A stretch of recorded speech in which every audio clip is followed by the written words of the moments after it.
Bonjour à tous, bienvenue sur Behind. Aujourd'hui, je vous accueille sur un nouveau format, Catering. Le but de ce format, c'est une table ronde qui accueille des professionnels de l'audiovisuel. Aujourd'hui, je reçois Nicolas et Hugues. Merci Hello. à vous. Salut Thomas. Ce que je vous propose, c'est de vous donner 2 mots qui vous définissent et de nous les expliquer un petit peu pour permettre aux gens de comprendre un peu ce que vous faites. En vrai, moi je dirais plutôt suisse, mais c'est facile à faire. Parce que globalement, moi je suis arrivé un peu dans ce milieu comme un cheveu sur la soupe et je savais pas exactement vers quoi me diriger et du coup j'ai appris à tout faire pour me rendre utile, enfin le plus utile en tout cas. Ok, et toi Nico? J'avais couteau suisse aussi. Yes. Mais non, du coup, je veux dire travailleur. Travailleur, c'est un peu le sujet sur lequel on va aborder aujourd'hui. Ouais. Mais voilà, un truc qui est important, surtout quand tu es à ton compte. Et donc, ouais, je dirais travailleur pour éviter de répéter le couteau suisse. Non mais c'est intéressant le couteau suisse parce que ça veut dire quand même que vous arrivez tous les deux. Parce que couteau suisse, ça veut dire quoi? Ça veut dire être polyvalent quoi. Ça touche faire à plusieurs tout, je choses, pense. toucher à tout. Et ça touche à la curiosité aussi, de Ouais. ne pas être fermé, pas être dans son truc de j'ai fait ça une fois, je fais ça toute ma vie. Essayer peut-être des choses quand on te propose des nouvelles choses. Voilà, Ouais, de pouvoir essayer. Quoi. Être curieux, c'est vraiment Ouais, ça rejoint Ouais, ça. c'est ça. clairement. Pour le premier thème de cette table ronde, ce que je vous propose, c'est de parler un peu du statut de freelance, de voir, parce qu'on est tous les trois ici en freelance, voir un petit peu comment ça se passe. Nico, pour toi, un peu comment ça s'est passé, comment t'es arrivé à te lancer en freelance? Moi, j'ai un peu de chance sur ce côté-là, parce qu'en fait, à la base, c'était avec un pote, moi je suis assez sportif, et un pote qui était coach de sport, et tu sais, t'as eu, après le confinement, tu as eu tout ce truc de, déjà avec l'ascension de TikTok, typiquement, tout ce truc, même d'influenceurs fitness finalement, t'en as vu plein grandir à ce moment-là parce que tout le monde est un peu enfermé, commence à proposer, je sais pas, des programmes à la maison et tout. Et moi, j'avais un pote qui était à la base en études pour devenir coach sportif. Et en fait, c'est comme ça que moi, j'ai commencé à faire du montage vidéo pour lui parce que ça me faisait kiffer. Lui, il me donnait un peu de sous, tu vois, mais à l'époque, déjà, lui, il réclamait pas de facture. Oui. Donc, pas besoin d'avoir un numéro de tirette, tous ces trucs-là. Et en plus, c'était de l'ordre de quoi, 50, 100 euros, des fois même moins, hein, tu vois, pour des dizaines de montages. Mais moi, je me rendais pas compte que Ça avait beaucoup plus de valeur. ça avait peut-être plus de valeur, voilà. Et donc, c'est comme ça que je me suis retrouvé dedans. Et après, un coup de chance, je pense qu'on en reparlera après, mais un coup de chance et beaucoup de culot aussi. Très vite, j'ai été mis en relation avec des gars qui étaient assez connus sur YouTube. Et là, moi, c'était vraiment le montage vidéo à la base. Donc voilà, c'est comme ça que je me suis retrouvé dedans. Et c'est avec ces gars-là, voilà, à la fin de la mission, quand on me demande une facture et que je regarde, il faut ça, et que pour l'avoir, il faut avoir le statut de freelance, micro-entreprise, tous ces trucs-là. C'est là où tu vois, faut créer. Au bout d'un moment, c'est obligatoire. Ouais, voilà. Et puis des fois, la somme d'argent, elle est pas refusable. Donc tu te dis, bon allez, je vais la créer parce que faut le toucher, cet argent. C'est ça. Pour un peu d'administratif, ce serait ballot quoi. Ouais, voilà, c'est ça. Après, j'étais bien accompagné, j'avoue. Tu vois, pour être tout à fait honnête, c'est pas moi qui l'ai créé. À la base, ma micro-entreprise, c'est mon grand-père. Mais donc c'est pour ça que, mine de rien, encore aujourd'hui, des fois, j'en apprends beaucoup sur l'administratif, ces choses-là. Parce que finalement, c'est un truc dont on parle, je trouve, pas du tout avant. Je pense qu'on n'est pas du tout... Enfin, il n'y a rien qui te forme, il n'y a rien qui t'apprend à faire cette partie-là administrative. Et je pense que pour beaucoup, ça peut être un peu effrayant justement de dire « Ok, là, il faut que je déclare, machin, faut que je fasse tout l'administratif, tous les mois ou tous les trimestres en fonction de comment tu te C'est la déclares. » responsabilité en plus. Ouais, c'est ça. Ça fait peur quand ça peut être tu as, je sais effrayant. pas, 17-18 ans, tu sors du lycée, toute ta vie, tu n'as fait que penser à aller à l'école et kiffer avec tes potes à côté. Et là, d'un coup, comme tu disais, il faut déclarer, faut passer sur l'URSSAF, faut faire ci, faut faire ça. Ça fait bizarre, quoi. Et toi, Hugues, comment un peu c'est venu, l'arrivée en freelance? Alors moi du coup au tout début j'étais coursier à vélo et du coup j'ai fait 1 an et demi, 2 ans de ça. Et puis au bout de 2 hivers, je me suis dit que en fait c'était bien aussi de bosser au chaud et puis un peu mieux payé. Mais bon, c'est autre chose.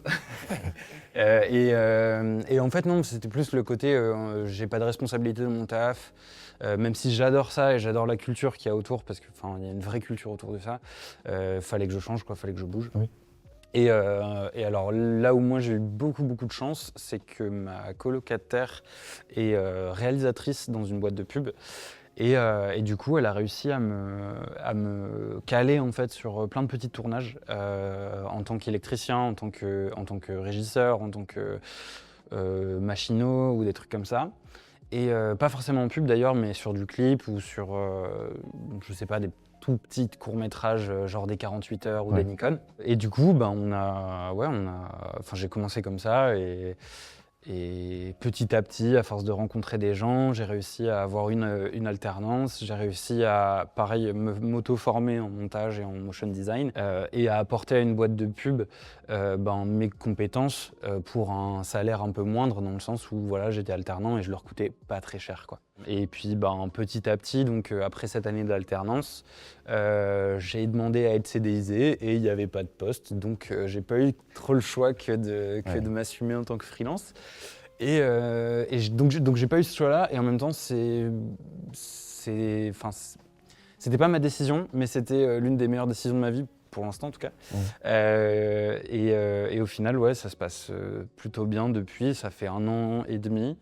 Et là, actuellement, je me spécialise vraiment en tant qu'électricien et chef électricien. La prochaine question que j'ai pour vous, c'est comment ça se passe d'un point de vue prise de contact? C'est-à-dire que comment est-ce que vous avez fait pour avoir des clients, que ce soit par vos expériences précédentes?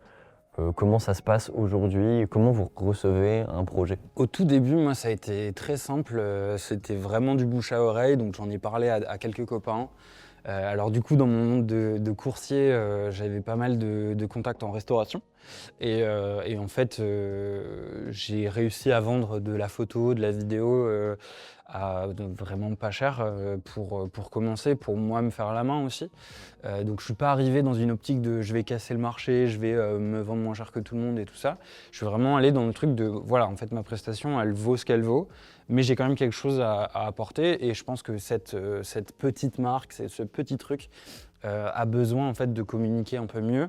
Et du coup, j'ai offert au départ et puis après vendu des prestations, donc des petites vidéos sur Insta, des petites vidéos sur TikTok. Je fais plus ce côté création en fait. Je suis vraiment électricien et chef électricien, c'est-à-dire que moi c'est la lumière, c'est mon domaine et je me concentre vraiment dessus, comme ça en fait, parce que c'est déjà la chose qui m'intéresse le plus, et au moins j'ai plus tous ces problèmes d'aller démarcher des entreprises et de leur vendre des prestations, des trucs et tout ça. Je bosse essentiellement avec des boîtes de prod qui me prennent pour mon taf, qui respectent un peu ce que je fais, et voilà, et au final ça se fait comme ça, les prods se parlent entre elles et se conseillent, et puis après à chaque fois que tu bosses, tu fais une petite story, et puis c'est un petit milieu, on se connaît tous et on sait qui bosse et qui bosse pas. Tu dirais que ça t'a pris combien de temps de passer de ce truc de aller chercher des clients à OK, on m'appelle pour les qualités que j'ai? Ça m'a pris à peu près entre 6 mois et 1 an.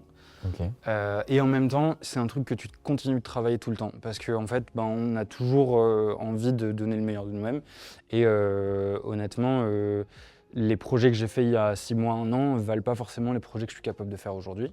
Et du coup, en fait, faut essayer de capter quelle image telle boîte a de toi. Tu vois. Si pour eux, tu es encore un régisseur, ou si pour eux, tu es encore un électro, ou dans le cas d'un chef-op, tu peux commencer en étant assistant cam, et ils vont toujours garder cette image de toi. Donc il faut arriver à leur vendre un peu ce truc de j'ai progressé et je continue de progresser. Et du coup, je pense que c'est un truc qui sera jamais fini, quoi, à part quand tu auras 30 ans de métier et que... Et tu seras être établi, être vétéran pour que ce soit vraiment... Et puis il y a toujours d'autres boîtes. Donc si jamais une boîte te fait pas confiance pour te donner certains projets, tu peux toujours aller démarcher ailleurs. Ouais. En te vendant et en donnant cette prestance, tu vois, c'est une question de confiance en soi. Il faut aller se vendre, quoi. Il faut vraiment arriver à montrer ce que tu es capable de faire. Et toi, Nico, du coup, comment ça s'est passé un peu? Ça s'est fait plus naturellement, je pense. En fait, c'est dans un domaine totalement différent. Ouais. par rapport à Hugues. Mais je trouve que dans l'idée, c'est hyper similaire parce que Hugues, tu disais, bah voilà, tu as commencé à venir assister sur des plateaux en tant que régisseur, électricien, tous ces trucs-là. Moi, enfin, je veux dire, du coup, globalement, tu travaillais tout le temps avec les mêmes personnes. Ouais. Moi, c'est un peu la même chose. C'est que ce qui m'a vraiment lancé, c'est que j'ai eu la chance de travailler pendant une petite année avec le même créateur de contenu, qui, pour le coup, faisait une année très, très remplie en termes de vidéos, qui était suivie par les marques. Donc, tu as aussi ce truc de, voilà, tu es suivi par la marque, tu dois leur donner quelque chose. Oui. C'est pas juste le fait d'apparaître sur une story. Ça impose des standards de qualité. Ça impose voilà, de chaque mois.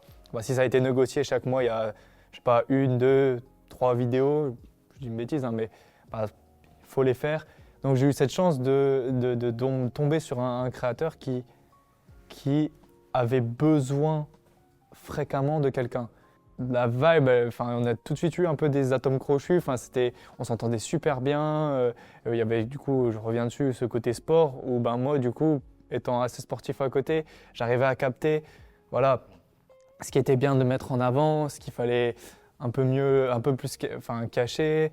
J'arrivais à savoir aussi, quand est-ce qu'il allait potentiellement se passer un truc intéressant à filmer. Et en fait, tout de suite, ça a super bien matché. Et c'est comme ça que, pendant une petite année, j'ai travaillé avec lui. Et ce qui m'a permis d'en vivre aussi à côté, parce que les années de montage vidéo que j'avais derrière, ça me permettait de proposer une prestation qui était du tournage jusqu'à la livraison finale. Et donc c'est vrai que j'ai eu cette chance d'être mis dans ce monde-là comme ça. Et même situation, c'est que derrière, voilà, il y a eu cette année de passé, l'objectif final qui était atteint. Et donc ce créateur en question a commencé à diminuer le rythme. Okay. Et donc un peu dans la même idée, comme Hugues, tu disais, il n'y avait pas de poste en CDI. C'est un peu comme si moi, il n'y avait plus de mission derrière, donc pas vraiment de poste, quoi. En fait, même si tes productions sont bien, et souvent je me fais la réflexion, c'est que les gens ne te contactent pas forcément, pas tout le temps, je ne vais pas généraliser, mais ne te contactent pas forcément pour ce que tu fais, mais ils te contactent pour qui tu es. Ouais. Et voilà, et du coup, en fait, c'est vrai que globalement, même si tu as beau être le meilleur, si tu es personne, tu n'auras pas forcément de mission, tu ne pourras pas forcément en vivre. Je pense que l'idée à en dégager de ça, c'est que c'est important d'avoir des relations, d'entretenir ces relations et de développer une image autour de soi pour dire ok, je bosse et je sais bosser. Ouais. Parce que peu importe la qualité des projets que tu rends, c'est pas ça qui va faire que tu bosses ou pas. Ouais. C'est juste montrer que tu bosses et que tu peux bosser et que t'as des connaissances. C'est con, mais quand tu fais tes vidéos tuto, tu montres aux gens que tu sais. Et même si la personne pige rien, il y a un tuto. Du coup, tu es capable de donner. Donc, ça te donne de la crédibilité au global. C'est ça. Je pense qu'on va pouvoir terminer par les 2 dernières questions que j'ai à vous poser. Là, j'ai besoin que vous vous projetiez un peu pour cette question-là. Quel serait pour vous votre projet de rêve? Pas que le tournage, vraiment le projet serait parfait, le projet idéal, quoi. En vrai, je pense que. Les projets où en tout cas moi je me fais vraiment le plus kiffer, c'est quand j'arrive vraiment bien à communiquer ce que je veux avec le chef-op et avec le réal, le ou la d'ailleurs à chaque fois. Et ouais, quand il y a une bonne cohésion, quand on s'amuse bien, quand on arrive à tous être un peu de nous-mêmes, qu'il n'y a pas ce truc de rôle, de hiérarchie un peu. Même si ça peut être parfois et souvent important. Vraiment, quand tout se passe bien, quoi, et qu'on peut parler de nos envies, aller chercher un peu plus loin à chaque fois, tout en ayant... Ouais, c'est ça, et libre de proposer des choses aussi. Moi, personnellement, en tout cas, dans mon taf, c'est important. En ce sens, je pense que j'en ai déjà vécu, des tournages parfaits. Mais ça arrive pas tous les jours et parfois il y a des tournages où il faut juste fermer sa gueule et c'est pas très grave, tu vois. Justement, s'ils sont parfaits, c'est qu'ils arrivent pas souvent. Ouais. Non, mais c'est ça. C'est le tournage classique. Ouais. Du coup, il n'y aurait pas de plus-value. Ok. Et toi, Nico? Non, un peu pareil. En vrai, le côté voyage, c'est vrai que c'est toujours cool. Puis moi, perso, j'aime bien parce que ça te permet de voir autre chose aussi. Et même au niveau de la créativité et tout, t'as des idées, même des choses inattendues. Parce que finalement, j'adore Lille, hein, mais au bout d'un moment, t'as fait tout le tour et tu sais, tu tournes à une rue et tu sais ce que t'as au bout. Alors que des fois, t'as prévu un lieu de tournage, je sais pas dans quelle destination, et puis tu vas faire un repérage et tu te rends compte que t'as un lieu qui colle 10 fois plus. Ouais. Et tu sais, cette sensation de « Oh putain, Ouais, c'est l'endroit qu'il faut », tu vois. c'est trop Et t'as ce côté-là, puis le côté aussi, c'est des paysans, ça fait du bien aussi de voir autre chose. On est quand même sur des métiers créatifs, donc je pense que c'est important. Et après, c'est un peu pareil, hein, s'entendre bien avec toute l'équipe. Je dirais une bande de copains, même s'il faut rester professionnel quand même, ça reste des projets. Enfin, entre deux. Ouais, il faut un entre-deux. Je pense qu'on peut pas faire ça avec, tu vois, même si tu t'entends bien avec beaucoup de personnes, tu peux pas faire ça avec tout le monde. Des fois, ça va trop dans le côté relationnel et on dépasse un peu la C'est que sphère la qualité de la professionnelle. prod va Voilà. pâtir Ouais. des blagues. Voilà, c'est ça. Pourquoi tu me regardes quand tu... Mais ouais, si ça se passe bien et que c'est un peu ambiance bande de copains, franchement, c'est le top. Ouais, non, moi, mon projet de rêve, c'est un peu. En vrai, je suis un peu d'accord avec vous. Je trouve que les projets que j'ai pu faire un peu à l'étranger, tout de suite, ça t'apporte un vent de fraîcheur, un truc de. Ok, genre là, je suis dans un endroit cool pour Ouais. faire un truc cool. Genre, je fais ce que j'aime dans un endroit qui est bien. Ouais. Et du coup, genre, c'est stimulant de plein de façons, autant dans la créativité que. Je trouve qu'il y a une ambiance aussi. Et bosser avec des gens avec qui tu t'entends bien dans des prods à l'étranger, il y a une ambiance, alors ça retire pas le professionnalisme, mais il y a une ambiance un peu genre colo de vacances Ouais, Tu vois. non, mais de ouf. qui est très cool et du coup tu te sens bien et en fait t'as pas l'impression de travailler. Juste tu fais ce que tu kiffes avec des gens avec qui tu t'entends bien et tu passes un bon moment et tu restes sérieux, tu proposes quand même une prod de qualité, mais t'as pas la sensation de travailler. Carrément. Ok, bon, pour terminer, je vous propose une dernière petite question. Comme le nom de l'émission, c'est catering. L'idée, c'est de savoir quel est votre catering préf en tournage.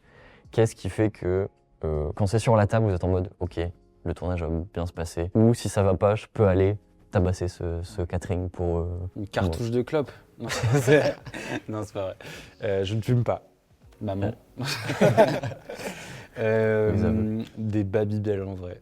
Ah ouais. Ouais, si les Babybel, j'avoue. T'as déjà eu des Babybel ? Ouais, carrément. Et des Ficello aussi, mais bon, c'est autre chose. Genre les Babybel. Ouais, je sais pas pourquoi.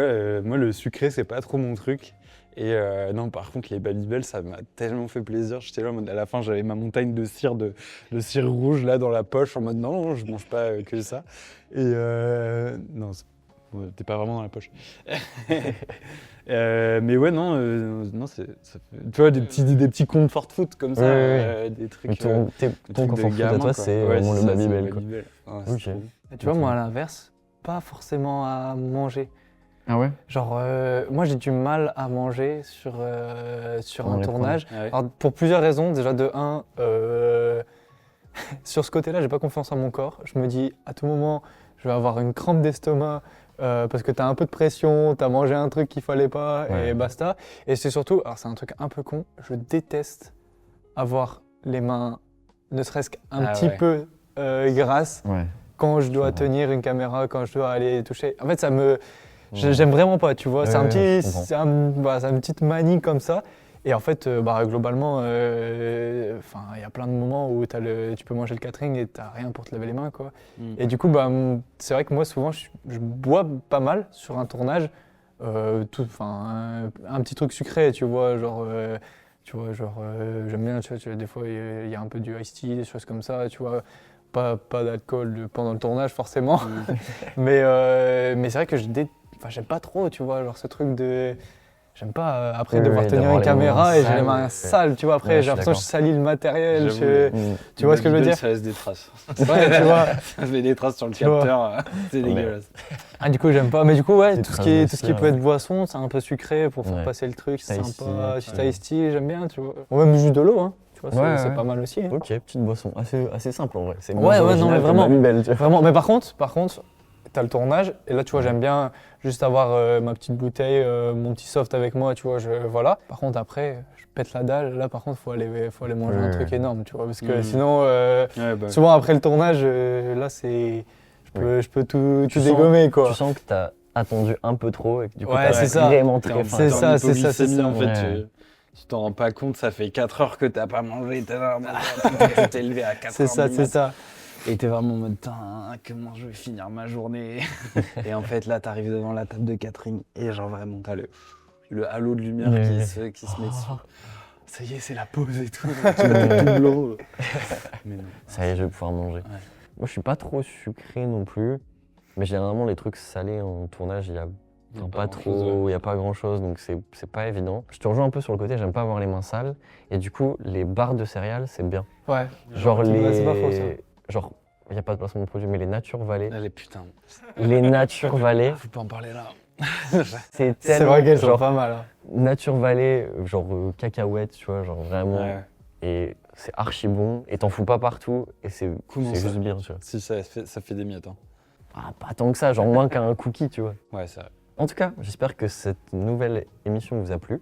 Si vous voulez retrouver les liens de Nico et de Hugues, tout sera dans la description. Puis on se dit à la prochaine sur Behind.